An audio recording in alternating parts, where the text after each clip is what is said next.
Okay, g'day viewers, and welcome to what is quite possibly the slowest restoration of any car ever to appear on YouTube.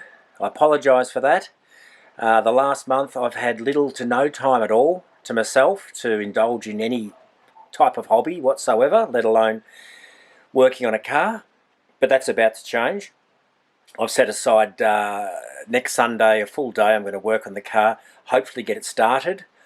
I have purchased a couple of things which I will show you in a second. Let's have a look at what I've purchased.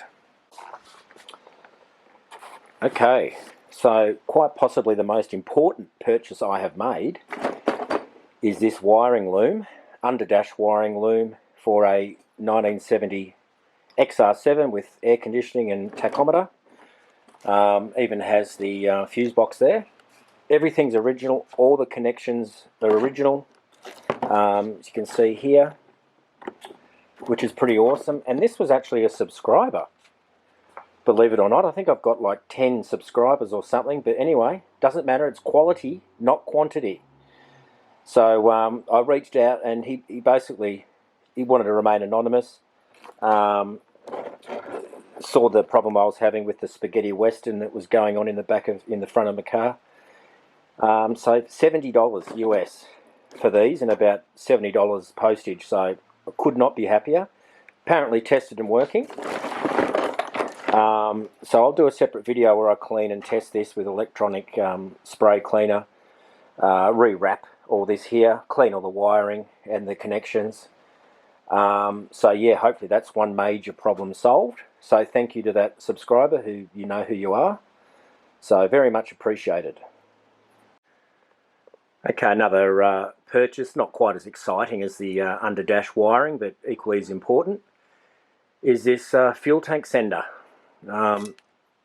So yeah, picked this up locally. It's brand new.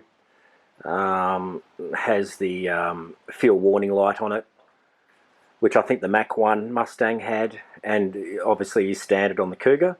So that's a must-have to use the original fuel system. So that'll be going on shortly. Now, I didn't buy these. I actually found these in the garage, which is just fantastic. They're these two lower control arms. All the bushings are ready to go, so they'll just literally bolt in.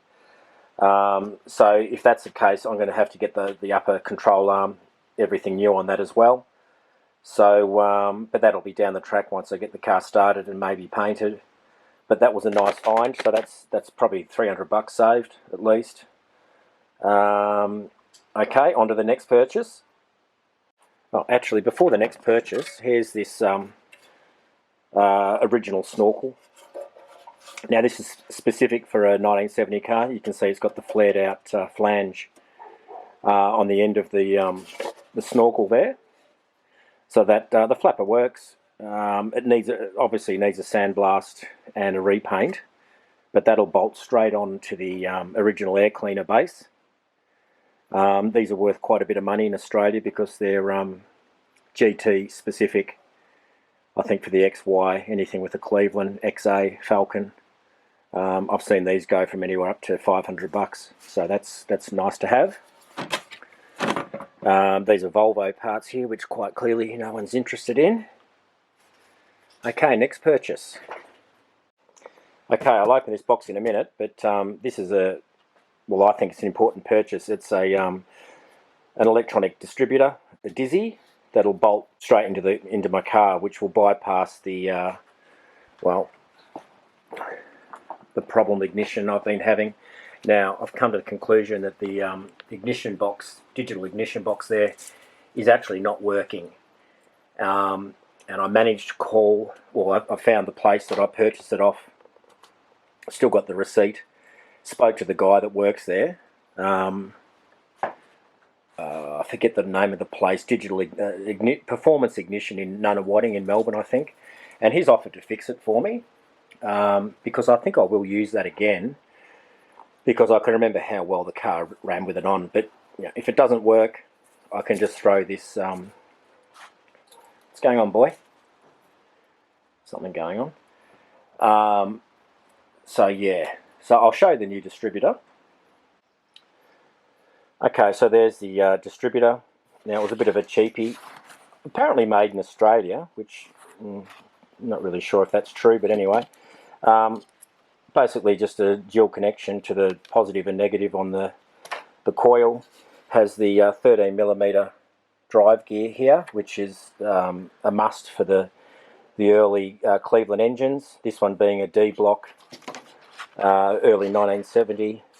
Well, actually 1970 was the year they changed from the Windsor to the Cleveland. And you'll find some 70 Cougars will have a Windsor. So anyway, this will bolt straight in, and hopefully, hang on, I'll just take the cap off. So there you go. It's a full electronic, a bit like a Pertronics unit that's ready to go. And this was like only $85. So I will use this just for the initial startup. And look, I may use it, may leave it in for the time being, just for the initial getting the car moving and driving around, and then I can fiddle with the ignition proper once she's up and running. So hopefully this will just go in and that'll solve the problem of the non-start issue. Just a couple of other things too, like the bumpers, the valance, rear spoiler back there, so they all need to be pulled out and cleaned. Oh yeah, also I found a couple of dash clusters for an XR-7 dash / Eliminator. So yeah, I'll give those a good clean, make sure they all work before, I don't know which one I'll use. Maybe mix and match a couple of items from each to make a good working one. I also found an Eliminator Stripe Kit, the full kit in there with some door rubbers. So yeah, that'll look fantastic. Once it's finished, I'll put the Stripe Kit on. I'm sure that'll be fun and games. In there I've just got lots of, I found something I bought over 10 or 12 years ago, door rubbers, weather stripping, a whole lot of little bits and pieces, turn signal, cam, switches, a whole heap of stuff. I think I dropped about, I don't know, $300-400 Scott Drake stuff. So that's all in there. So yeah, that was a great find. I didn't know, I forgot I even had that. So I pulled that out, put it on the shelf, so I know where it is. What's up, boy?